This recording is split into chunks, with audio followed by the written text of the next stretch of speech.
नमस्कार। आप सभी का राम गुलाम राज ऑनलाइन क्लासेज में स्वागत है।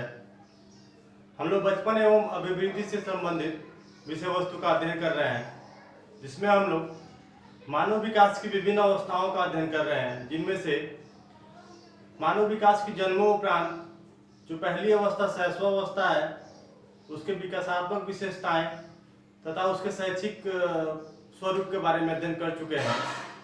उसके बाद से मानव विकास की जन्मोपरांत जो दूसरी अवस्था बाल्यावस्था है, उसके बारे में अध्ययन हम लोग कर चुके हैं। आज का यह वीडियो मानव विकास की जन्मोपरांत तीसरी अवस्था किशोरावस्था से संबंधित है। किशोरावस्था मानव विकास की जन्मोपरांत तीसरी अवस्था है। ये शैशवावस्था तथा बाल्यावस्था के उपरांत आती है और सामान्यतः 12 वर्ष से लेकर और 18 वर्ष तक चलती है और यह प्रौढ़ावस्था आने तक चलती रहती है। इन अवस्थाओं में विभिन्न प्रकार के शारीरिक परिवर्तन होते हैं, मानसिक परिवर्तन होते हैं। इस अवस्था को स्टैनले हॉल ने संघर्ष, तनाव तथा तूफान की अवस्था के नाम से भी कहा है। स्टैनले हॉल की जो परिभाषा है, स्टैनले हॉल के अनुसार जो किशोरावस्था है, संघर्ष, तनाव तथा तूफान की अवस्था के नाम से परिभाषित किया है। इस अवस्था में जो बच्चा होता है अब अपने आप को कहीं ना कहीं बालक नहीं समझता है और वो प्रौढ़ समझने लगता है। पिछले अवस्था हमने देखा था, बालक में आत्मनिर्भरता की प्राप्ति हो जाती है। इस अवस्था में जो बालक होता है वो पूर्ण रूप से आत्मनिर्भर बन जाता है। अब वो किसी पे डिपेंड नहीं रहता है, वो अपना काम स्वयं कर सकता है। अब उसे किसी की आवश्यकता नहीं पड़ती है। और जो पिछली अवस्था में हमने देखा था, जो बच्चा होता है निरुद्देश्य भ्रमण करने की जो भावना होती है, इस अवस्था में आते आते जो निरुद्देश्य भ्रमण की भावना थी वो खत्म हो जाती है और उद्देश्यपरक भ्रमण की व्यवस्था हो जाती है, क्योंकि इस अवस्था में बच्चों में व्यवसाय की चिंता आने लगती है और अपने परिवार की आय में कुछ मदद करना चाहते हैं। इस नाते वो अपने आप को जिम्मेदार समझने लगते हैं और जिम्मेदारी उठाना चाहते हैं और साथ ही साथ अपने परिवार के विकास में अहम योगदान निभाना चाहते हैं। आज हम लोग किशोरावस्था से संबंधित विषयों का अध्ययन करेंगे। किशोरावस्था को अंग्रेजी में एडोलेसेंस कहते हैं। आंग्ल भाषा का यह एडोलेसेंस शब्द लैटिन भाषा के एडोलेसिया शब्द से बना है, जिसका अर्थ होता है परिपक्वता की ओर बढ़ना, ग्रो टू मैच्योरिटी। यानी परिपक्वता की ओर बढ़ने से तात्पर्य है अब बालक न रहा, बल्कि वो एक परिपक्व पुरुष की श्रेणी में आ गया है। अब वो किसी पर निर्भर नहीं है, बल्कि आत्मनिर्भर है और अपना काम स्वयं कर सकता है। इसकी कुछ विशेषताओं के बारे में हम लोग अध्ययन करेंगे। इसकी प्रमुख जो विशेषताएं हैं, शारीरिक विकास में तीव्रता होती है। जैसा पिछले अवस्था में हमने देखा था, जो शैशवावस्था की अवस्था है उसमें जो शारीरिक विकास होती है वो तीव्र गति से होता है, लेकिन बाल्यावस्था आते आते वो जो अवस्था शारीरिक विकास होती है वो थोड़ा सा मंद हो जाता है।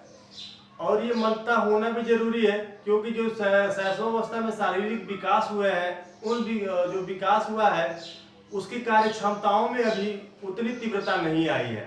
लेकिन जो ही वो बाल्यावस्था में बच्चा आता है, उसकी जो विकास होती है, शारीरिक विकास होती है, थोड़ा सा मध्यम हो जाती है और उसकी कार्य क्षमताएं विकसित होने लगती हैं। यानी कि जो बच्चा पहले अपने पैरों पे बहुत तेजी से दौड़ नहीं पाता था, वो बाल्यावस्था में वो दौड़ने लगता है और अन्य प्रकार के कार्य करने लगता है। यानी कि इस अवस्था में जो शैशवावस्था की अपेक्षा जो बाल्यावस्था की जो अवस्था है उसमें शारीरिक विकास थोड़ा सा कम हो जाता है, लेकिन फिर से जो किशोरावस्था की अवस्था है इसमें जो शारीरिक विकास है इसमें तीव्रता देखने को मिलता है। इस अवस्था में हम देखते हैं, यानी कि जो बालिकाएं होती हैं वो बालकों की अपेक्षा बहुत तीव्र गति से वृद्धि करती हैं। यानी कि जो बालिकाएं होती हैं वो बालकों की अपेक्षा बहुत तीव्र गति से वृद्धि करती हैं और ऐसा माना जाता है कि 18 वर्ष तक लगभग जितनी लंबाई बढ़नी होती है उतना बढ़ जाता है। लेकिन ऐसा माना जाता है कि जो लड़कियों की लंबाई होती है वो 18 वर्ष तक जितना बढ़ना होता है बढ़ जाता है, लेकिन लड़कों की जो लंबाई होती है 19 से 20 वर्ष तक कहीं ना कहीं बढ़ता रहता है। यानी कि इस अवस्था विशेष में जो शारीरिक विकास है उसमें तीव्रता देखने को मिलता है और जो बालिकाएं होती हैं बालकों की अपेक्षा उनमें शारीरिक जो परिवर्तन होते हैं बहुत तीव्र गति से देखने को मिलते हैं। अगला है मानसिक विकास में तीव्रता। पिछली अवस्था में हमने देखा था जो मानसिक विकास है वो मानसिक विकास स्थिर हो गया था, रुक गया था, लेकिन उसकी जो योग्यताएं थी उन योग्यताओं में कहीं ना कहीं वृद्धि हो रही थी, यानी कि सोचने की क्षमता, तर्क करने की क्षमता और अन्य प्रकार की जो मानसिक योग्यताएं हैं उसमें वृद्धि हो रही थी। लेकिन किशोरावस्था आते आते फिर से जो उसकी मानसिक जो विकास है उसमें तीव्रता देखने को मिलती है, यानी कि इस अवस्था विशेष में जो औपचारिक और अमूर्त चिंतन की जो प्रवृत्ति है वो देखने को मिलता है। यानी कि जो बाल्यावस्था थी उस अवस्था में केवल मूर्त चीजों के प्रति बच्चा आकर्षित होता था, अमूर्त चीजों के प्रति अपने ज्ञान को और समझ को प्रदर्शित करता था, लेकिन उसे अमूर्त चीजों के प्रति अभी ज्ञान नहीं था।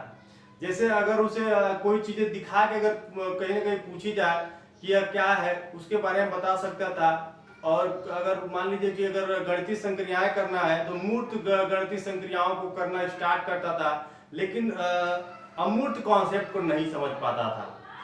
जैसे अगर उसे कॉन्सेप्ट दे दिया जाता कि राम श्याम से बड़ा है और श्याम जो है मनोहर से बड़ा है, तो ये जो कॉन्सेप्ट है उस बच्चे के समझ में नहीं आ पाता।